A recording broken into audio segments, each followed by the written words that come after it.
சிங்கை கட்டி போடப்படுகிறது. சரி, எதை கலக்கிறது? சிங்கை கட்டி போடப்படுது. நபியை சொல்லி மண்டபம் சொல்றாங்க. யார் போடுறோம்? யார் வந்து பிரேஸ் பண்றாங்க? அந்த அண்ணன் பேரு என்னது? தானியல். என்னது? தானியல். சரியா? இப்ப என்ன பண்ணா இரண்டாம் நாள் தலைப்பு வந்து நெருப்பிலிருந்து அடைதல். என்ன பேரு? நெருப்பிலிருந்து அடைதல். ஓகேவா? சரி, யார் அப்படின்னா மோசேல அவர்கள் படிக்கிறாங்க. அவங்க கிராமத்துல இருக்கவங்க, அவங்க ஜனங்கள்ல இருந்து யார் அப்படின்னா அதுல இருந்து வந்தவர் யாரு? மோசே. மோசே என்ன பேர் அப்படின்னா ஜலத்திலிருந்து எழுத்தேன். ஜலம் என்னப்பா? தண்ணி அர்த்தம். சரியா? சரியா எழுதலாம். ஜலம் என்னது? தண்ணி. ஐயர்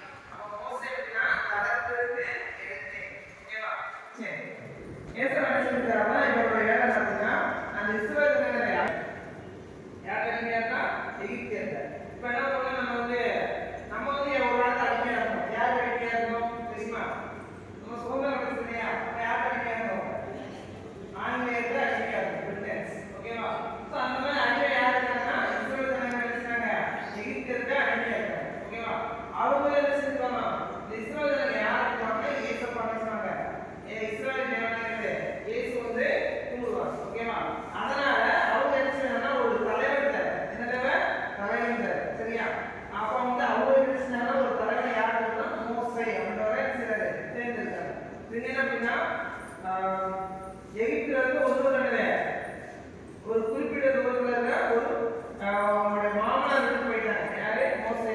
சரியா? மோசே இருந்துச்சுன்னா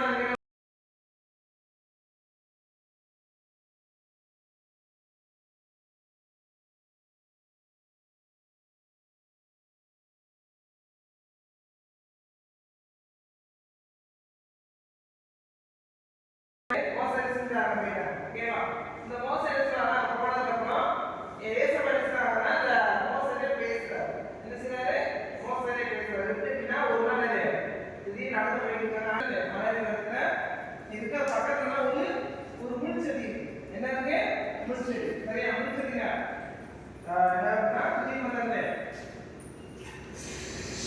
அப்படி பழக்கம் ஒரு தீ மாதிரி வச்சுட்டு எரியுது. ஆனா முள்செடி வச்சுட்டு அந்த தீ வந்து எரிக்காத விஷயம் அப்படின்னா வேறவே இல்லை.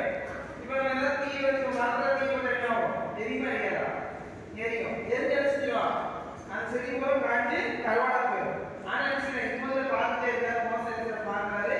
பார்க்க நினைச்சாரு அந்த முச்சை எடுத்துல எரியுது. ஆனா அடிச்சுட்டு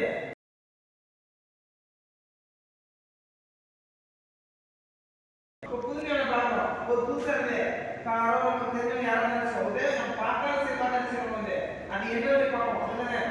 உதாரணம் ஒரு புது புது சரியா?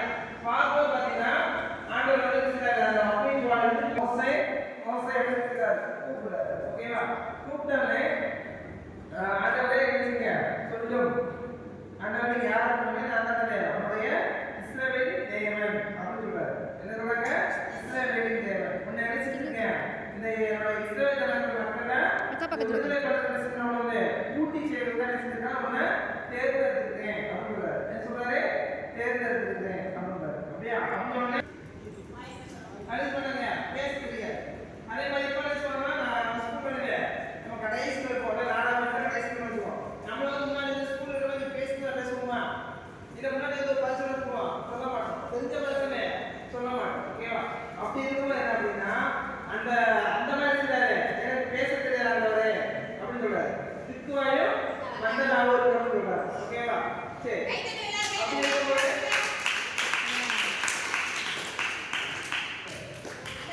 ஓடிட்டாங்க. சரி. ஓகேவா? சரி.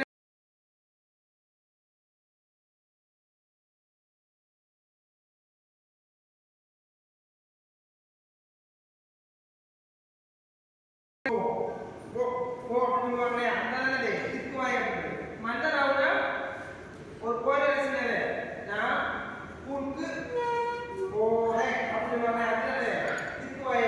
ஓகேவா? அப்படி சொல்லும்போது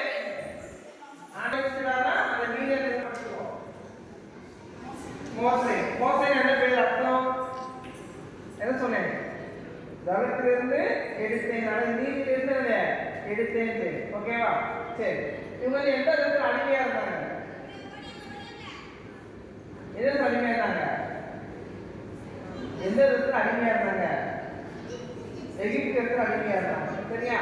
சரி, எந்த தேசத்துக்கு போனாரு மோசே? மீதியான் தேசம். என்ன தேசம்? மீதியான் தேசம். ஓகேவா? சரி, ஆண்டவர் வந்து மோசேயை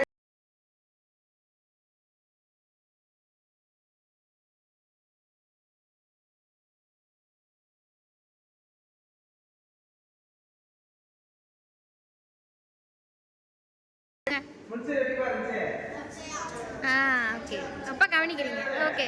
அடியில வெள்ளாம வச்சுங்க, கருகாம அப்படியே இருக்கு. அதான் என்ன பண்ண போறோம்னா ஒரு வசனம் படிக்க போறோம். ஓகேவா? என்ன படிக்க போறோம்? வசனம் படிக்க போறோம். நேத்து வசனம் ஞாபகம் இருக்கா? நான் சொல்லுங்க அப்போ. நேத்து வசனம் சொல்லுங்க.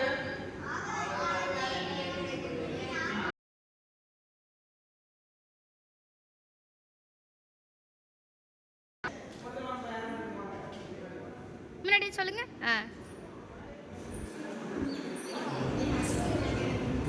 சும்மா சொல்லுங்க எப்படி நல்லா. ஆபத்து காலத்தை என்னை நோக்கி கூப்பிடு, நான் உன்னை விடுவிப்பேன், நீ என்னை மகிமைப்படுத்துவாய். சங்கீதம் 50.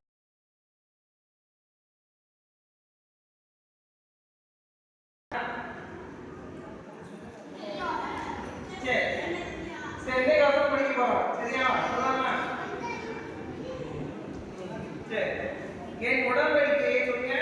என் உடன்படிக்கையை கைக்கொள்வீர்களானால் சகல ஜனங்களிலும் நீங்களே எனக்கு சொந்த சம்பத்தாய் இருப்பீர்கள்.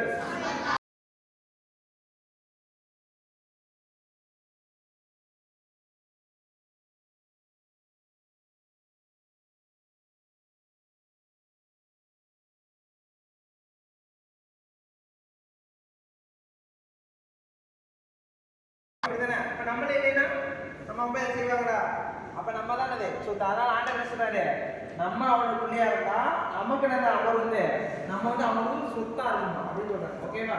சரி, பண்ணலாமா?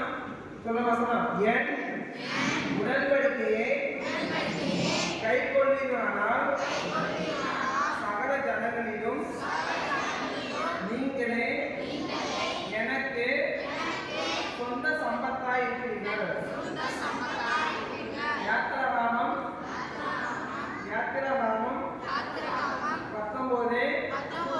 19:5. என் உடன்படிக்கையை கைக்கொள்வீர்களானால் சகல ஜனங்களிலும் நீங்களே எனக்கு சொந்த சம்பத்தாய் இருக்கிறீர்கள். சரியா? வசனம் புரியுதா? முன்னாடி சொல்லாமா? என் உடன்படிக்கை உடன்படிக்கை 2 கை தூக்கி வைப்போம்.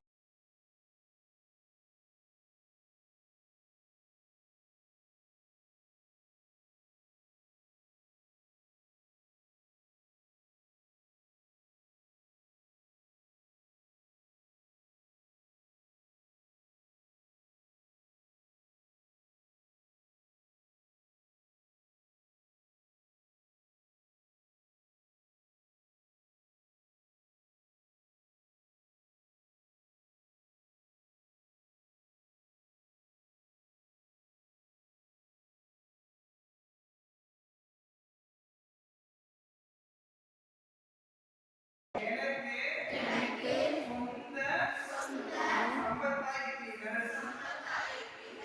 நீங்கள் சகல ஜனங்களிலும் நீங்களே எனக்கு சொந்த சம்பத்தாய் இருக்கிறீர்கள்.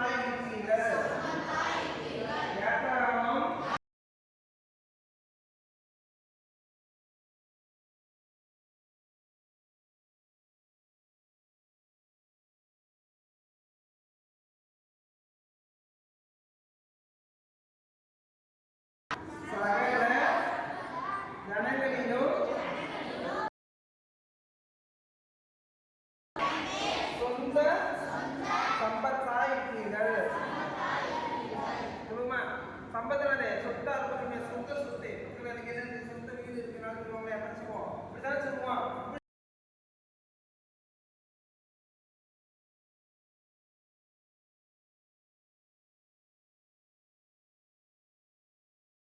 புரியுதாமா? நீங்க சொல்ல போறீங்க. சரியா? அசல் ஆன்சர் என்ன சொல்லணும்? சொல்லாமா? சொல்லுவாங்க. என் உடன்படிக்கையை கைக்கொள்கிறானால் சகல